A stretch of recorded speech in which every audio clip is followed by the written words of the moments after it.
Doctor Mohammad ইউনূসের ক্ষমতার উৎস কী? তিনি কতদিন থাকবেন? কবে যাবেন? তিনি কিভাবে এলেন? আজ তিনি যে রাষ্ট্র ক্ষমতা ভোগ করছেন, তার এই ক্ষমতার নেপথ্যের শক্তি কী?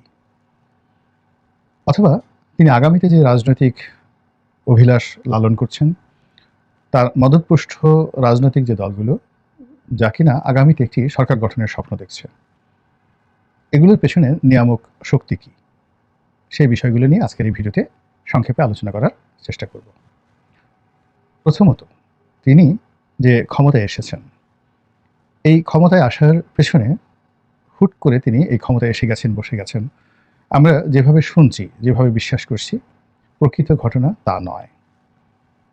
তিনি পুরো সময়টি শেখ হাসিনার বিরুদ্ধে তার যে মনোভাব, তিনি এত চমৎকার করে সেটি গোপন রেখেছিলেন শেখ হাসিনার জমানাতে, যেটি আমরা বুঝতে পারিনি।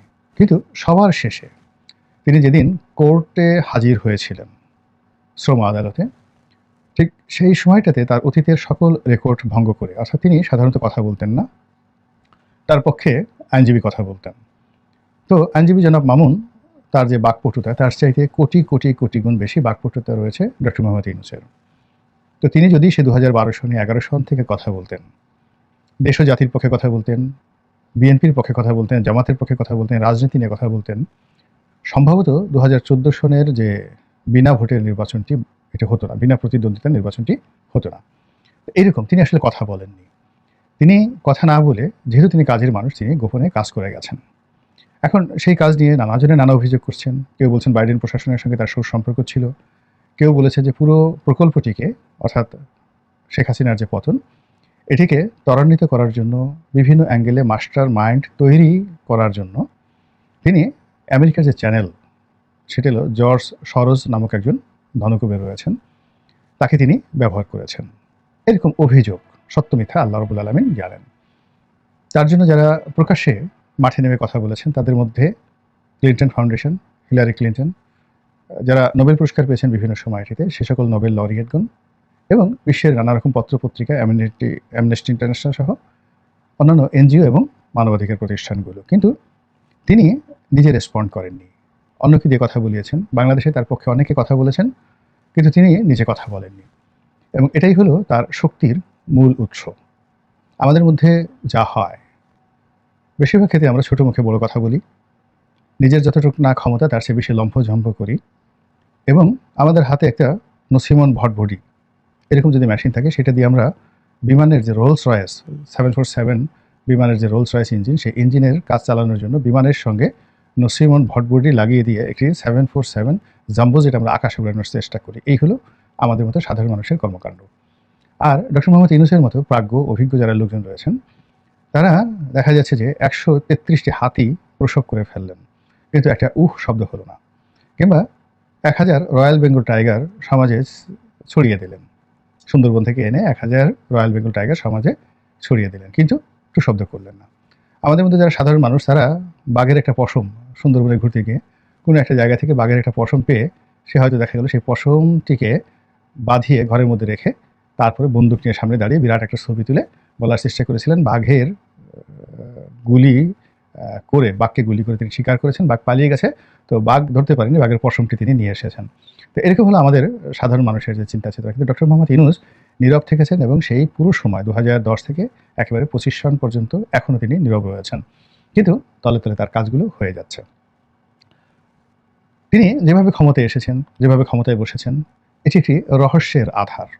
এই রহস্য আমরা এখনও পর্যন্ত উন্মোচন করতে পারিনি। তিনি যে কথাগুলো বলেছেন বিভিন্ন সংবাদপত্রে, তারপরে বিভিন্ন সাক্ষাৎকারে, এটি অনেকটা দেবশিশুর মতো সহজ সরল উক্তি। তিনি বলেছেন, আমি শেখ হাসিনার সঙ্গে একেবারে পেরে উঠছিলাম না। তারপর তিনি বলেছেন যে আমি এইসব নিয়ে চিন্তাই করছিলাম না, আমি পালিয়ে যাওয়ার চিন্তা করছিলাম, অন্য দেশে থাকার চিন্তা ভাবনা করছিলাম, হঠাৎ করে ফোন আসলো, এটা একটা অভাবিতভাবে আমি রাষ্ট্র ক্ষমতা পেয়ে গেলাম। তো এটা যখন আমরা শুনছিলাম, আমরা তখন মনে মনে ভাবছিলাম যে মাই গড, মানুষ এত ভালো হতে পারে, এত সহজ সরল হতে পারে, এভাবেও কেউ কথা বলতে পারে। কিন্তু পরবর্তীতে একটু চিন্তা ভাবনা করলে আমরা দেখলাম যে না, ঘটনা আসলে তা নয়। তার পরিকল্পনা ছিল, তার জিদ ছিল, এবং সেই জিদটি এই সময়টিতে এসে, সরকারের এই 7 মাসের মধ্যে এসে, আমার কাছে মনে হচ্ছে যে সারা বাংলাদেশের সবাই তার নিকট ইচ্ছাই হোক অনিচ্ছাই হোক রাজনীতিতে পরাজিত হয়েছে এবং তিনি রাজনীতি না করেও রাজনীতির চাণক্য হিসেবে ইতিমধ্যে প্রতিষ্ঠিত হয়েছেন, আর বাকি যারা সবাই তার ছাত্র হওয়ার উপযুক্ততা অর্জন করেননি। ইতিমধ্যে গত 7 মাসে বাংলাদেশে অনেক মব হয়েছে, কিন্তু কোনো মবের জন্য শেখ হাসিনাও পর্যন্ত ডক্টর ইউনূসকে দায়ী করেননি। মবের জন্য ছাত্র জনতাকে দায়ী করছে, কেউ জামাত শিবিরকে দায়ী করছে, কেউ বিএনপিকে দায়ী করছে। অর্থাৎ বাংলাদেশে যা কিছু হচ্ছে, দুর্নীতি, অনিয়ম, চাঁদাবাজি, তার কোনোটি ডক্টর মোহাম্মদ ইউনূসকে স্পর্শ করেনি। তাকে কেউ এখন পর্যন্ত পয়েন্ট আউট করেননি যে you are the mastermind for all of the ইররেগুলারিটিস।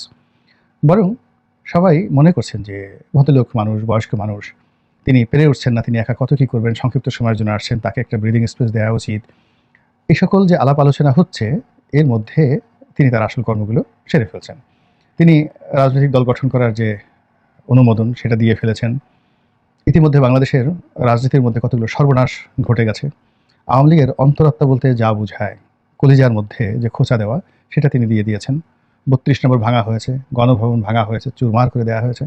গণভবনে সেখানে সেই যে জুলাই আগস্টের বিপ্লবের স্মৃতি, তার একটি জাদুঘর তৈরি করার প্ল্যান করা হচ্ছে। মোটি এখনও পর্যন্ত যেভাবে পড়ে আছে, তাতে করে ওটা সংস্কার করে জাদুঘরে রূপান্তরিত করতে ৩-৪ বছর তো লাগবেই।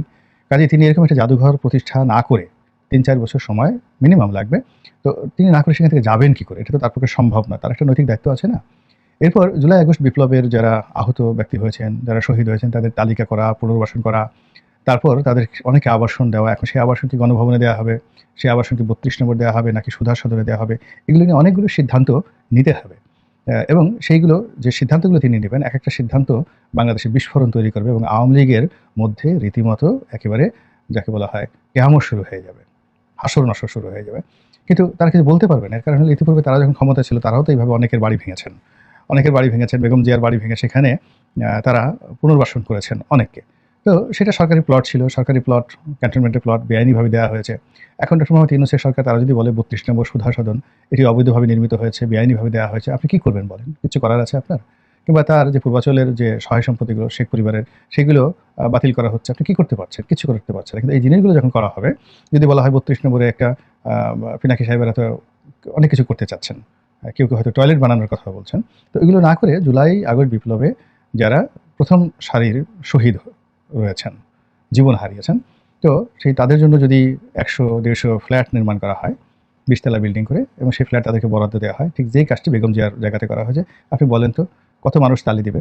বিএনপি বিরোধী যারা লোকজন রয়েছেন তারা তালি দিবেন, আর বিএনপি যারা মানে আওয়ামী লীগের যারা সমর্থক করেছেন তারা কীভাবে হাহাকার করবেন?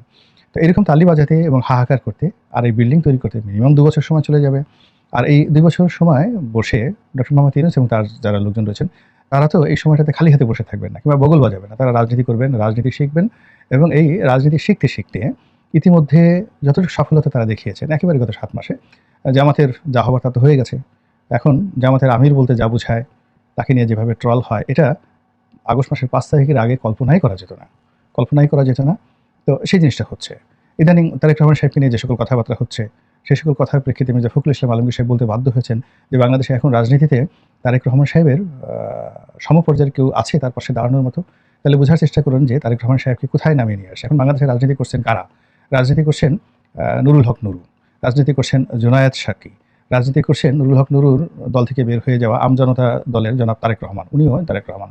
তারপরে রাজনীতি করছেন এই সমন্বয়করা, সমন্বয়ক মাসুদ সাহেব আছেন, সার্জিস আছেন, তারপরে মাহফুজ সাহেব আছেন, তো নাহিদ সাহেব আছেন। তো রাজনীতি এখন তাদের হাতে, এরাই রাজনীতি করছেন। মির্জা ফখরুল সাহেব, তোফায়েল সাহেব, আমর সাহেব, মানে আমরা ইভেন আমরা যারা আছি, ফজলুর রহমান সাহেব যারা আছেন, আমরা রাজনীতিতে এখন একেবারে অ্যাবান্ডেন্ট হয়ে গেছি। রাজনীতিতে এখন এই লোকগুলো।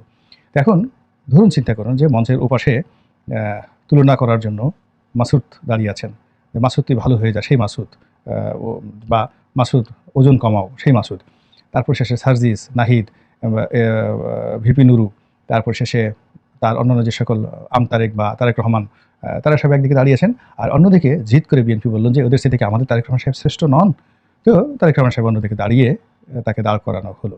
এই যে দাঁড় করানো হলো, এটাই হলো ডক্টর মোহাম্মদ ইউনূসের রাজনীতির সফলতা। তিনি তারেক রহমান সাহেবকে এখানে নামিয়ে এনেছেন, আর তারেক রহমান সাহেবের প্রতিপক্ষ যারা, সেই প্রতিপক্ষ সেই জাহাঙ্গীর কবির নানক, হাসানুল হক ইনু, রাশিদ খান মেনন, তারপর শেষে অন্যান্য যারা রয়েছেন আওয়ামী লীগের তারা, জামাতের আমির, তারপর শেষে জামাতের অন্য কেন্দ্রীয় যারা নেতৃবৃন্দ রয়েছেন এটি মাঝহার থেকে শুরু করে গোলাম পারওয়ার, তাদেরকে বাদ দিয়ে এখন এই রাজনীতির ময়দানে যারা স্টার আছেন, those who are the star, তো সেই স্টারদের সঙ্গে জনাব তারেক রহমানের সঙ্গে যে তুলনা করা হচ্ছে, এই জায়গাতে ডক্টর মোহাম্মদ ইউনূস রাজনীতি করে নিয়ে এসেছেন। এক। ২ নম্বর হলো যে এখন যারা রাজনীতিবিদ, ইসলামী দলগুলোর মধ্যে প্রচণ্ড হতাশা ঢুকে গেছে। তাদের মধ্যে সেই ঐক্য এখন আর চরমোনাই, হেফাজত আর জামাত এক টেবিলে বসে একই সুরে ইনকলাব জিন্দাবাদ বলতে পারছেন না।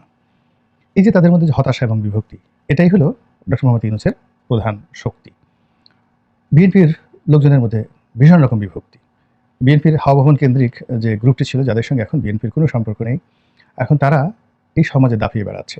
বিএনপির সময় যে সকল আন্ডারওয়ার্ল্ডের গুন্ডা ছিলেন, বদমাশ ছিলেন, তারপরে শেষে টেরর ছিলেন, নেতা ছিলেন, তারপর গডফাদার ছিলেন, তারা এই সমাজে দাপিয়ে বেড়াচ্ছে। বিএনপি তাদের একটা পশম স্পর্শ করতে পারছে না, কিন্তু তাদের সকল কর্মকাণ্ডের দায়ভার বিএনপির উপর আসছে, এবং এটাই ডক্টর মোহাম্মদ ইউনূসের শক্তিমত্তা। এরপর শেখ হাসিনার বিভিন্ন ভিডিও, অডিও রেকর্ড ভাইরাল হচ্ছে, তার কথাবার্তা নিয়ে প্রচণ্ড সমালোচনা হচ্ছে, অনেকে অনেক কথা বলার চেষ্টা করছেন। তো কথা বলার পরে এখন নানা রকম যাকে বলা হয় কার উপাধি হচ্ছে, এটা আমি মুখ দিয়ে বলতে পারবো না, বাজে বাজে উপাধি হয়ে যাচ্ছে এক একজন মানুষের। এটা ওনার একটা শক্তি, বিকজ ওনাকে নিয়ে কোনো বাজে কথা এখন পর্যন্ত হচ্ছে না। এমনকি শেখ হাসিনা তাকে যে সুদী ইনুস হিসেবে গালি দিতেন, বা হুজুররা তাকে সুদখোর হিসেবে তার বিরুদ্ধে ওয়াজ করতেন, নসিহত করতেন, এখন সবাই তাকে আব্বা হুজুর, আলা হজরত, মাদ্দাজিল্লিহুল আলী, এই যুগের মুজাদ্দেদ, এইভাবে তাকে সম্মানিত করার চেষ্টা করছেন এই মানুষগুলো, এবং সেইভাবে মাঠে ময়দানে ডক্টর মোহাম্মদ ইউনূসের গুণগান করা হচ্ছে, এবং এটাই তার শক্তি। এবং তার আশেপাশে যারা লোকজন রয়েছে, দুটো গ্রুপ রয়েছে। একটা গ্রুপ হলো স্থানীয় যারা রাজনীতি করছেন, যেমন আসিফ নজরুল আছেন, আদিলুর রহমান আছেন, তারপরে রেজওয়ানা আছেন, মাহফুজ আছেন, যেটা এখন উপদেষ্টা, তথ্য উপদেষ্টা মাহফুজ আছেন। এরকম যারা রাজনীতি করছেন, এটা একটা সেট। তারপরে তথ্য সচিব আছেন, তার যে ব্যক্তিগত প্রেস সেক্রেটারি আছেন শফিক, যেটা যার নাম ইতিমধ্যে ডাস্টবিন শফিক হিসেবে যাকে বলা হয় সকল মানুষের মুখে মুখে, মানে কেউ বলছে মাফলার শফিক, কেউ বলছে ডাস্টবিন শফিক, তারপরে কেউ বলছে গণশত্রু, ইত্যাদি ইত্যাদি। তো এখন এই যে একটা সেট, এই সেটটাকে তিনি অন টেস্ট কেস হিসেবে, ফ্রন্টিয়ারকে মানে টেস্ট কেস হিসেবে, যেমন দেখা গেল যে আপনার দাবা খেলতে বসেন, দাবা খেলার প্রথম সারিতে যে সৈনিকদেরকে রাখা হয়, মানে মূলত প্রতিপক্ষের আক্রমণ প্রতিহত করার জন্য এবং পরাজিত হওয়ার জন্য, তো এই সেটটি রয়েছে সামনে। এখানে যত গালাগাল, যত মন্দ, যত বদনাম, যত আক্রোশ এই গ্রুপটির প্রতি হচ্ছে, কিন্তু কেউ ডক্টর মোহাম্মদ ইউনূসকে বলছেন, এটা তার মূল শক্তি। এখন তিনি যদি এই ডাস্টবিন শফিক, আচ্ছা ঠিক আছে, আপনারা তাকে ডাস্টবিন বলছেন, মাফলার বলছেন, আপনারা থেকে মাফলার শফিক বলছেন, আপনারা থেকে টিস্যু যাকে বলা হয় শফিক বলছেন, আরও গণশত্রু বলছেন, আচ্ছা আমরা তাকে বাদ দিয়ে দিলাম, সবাই তালিয়া তালিয়া তালিয়া। ডক্টর মোহাম্মদ ইউনূসের যদি রেজওয়ানাকে বাদ দেওয়া হয়, আসিফ নজরুলকে বাদ দেওয়া হয়, তালিয়া তালিয়া তালিয়া। তো এই জিনিসগুলো সেখানে আবার যখন নতুন লোক আসবে, তাদের জন্য আবার একটা ব্রিদিং স্পেস থাকবে 6 মাস থেকে 1 বছর, মানুষজন চুপচাপ থাকবে, ডক্টর ইউনূস মহান মহান মহান, তার মতো কোনো ব্যক্তিগত কোনো ভালো মানুষ আর হয় না। এটাই হলো তার মূল শক্তি। কিন্তু তার যে মূল রিক্রুটমেন্ট, যিনি যারা বিদেশে কাজ করছেন, বিদেশি বিভিন্ন বিষয় নিয়ে কাজ করছেন, বিদেশ থেকে যাদেরকে এনেছেন ইয়াং, তাদেরকে তিনি রেখেছেন ধরাছোঁয়ার বাইরে। এরা কূটনৈতিক অঙ্গনে দেশের বাইরে, দেশের ভিতরে কাজ করছেন, দিবানিশি কাজ করে যাচ্ছেন গোপনে বিবৃতিতে। আমাদের দেশে একজন আইজি ছিলেন, সেই আইজির একজন ছেলে আছেন মিস্টার সিদ্দিকী, এই বদলে কাজ করছেন, আর অনেকে তার বিশেষ সহকারী হিসেবে কাজ করছেন, পুলিশে অনেকে কাজ করছেন, যারা মূলত সিদ্ধান্ত নিচ্ছেন, কাজ করছেন, কিন্তু তাদের ব্যাপারে একটা ট্রু শব্দ হচ্ছে না। এর কারণ হলো তারা মূলত তার উজির এবং নাজির, এবং সেই উজির নাজিরের কারণে তিনি তার যে কাঙ্ক্ষিত ফলাফল কিন্তু ঘরে তুলে ফেলেছেন। এবং এভাবে যদি চলতে থাকে কিছুদিন, তাহলে তিনি আরও শক্তিশালী হবেন, আর তার যারা প্রতিপক্ষ তারা হতাশ, দুর্বল, তারপর শেষে যাকে বলা হয় পক্ষাঘাতগ্রস্ত হয়ে পড়বেন, অনেকে দেশ ত্যাগ করবেন হতাশায়, অনেকে ভয়ে, এবং এরপর তিনি মাশাআল্লাহ কিছু অ্যাকশনে যাবেন, কঠোর সিদ্ধান্তে যাবেন।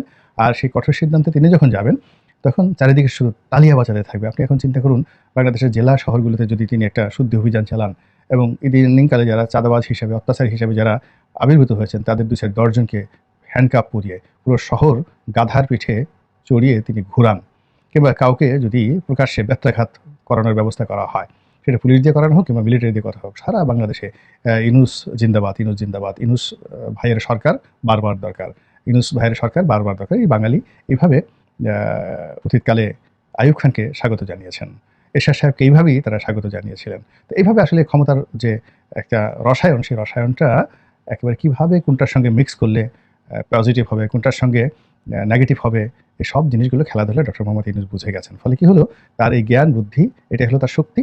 আর তার এই জ্ঞান বুদ্ধির কবলে পড়ে প্রতিপক্ষ যে সব কিছু নাঙ্গা হয়ে যাচ্ছে, এটি হলো তার দ্বিতীয় শক্তি। আল্লাহ আমাদের সবাইকে হেদায়েত দান করুন এবং হেফাজত করুন। আসসালামু আলাইকুম ওয়া রাহমাতুল্লাহি ওয়া বারাকাতুহু।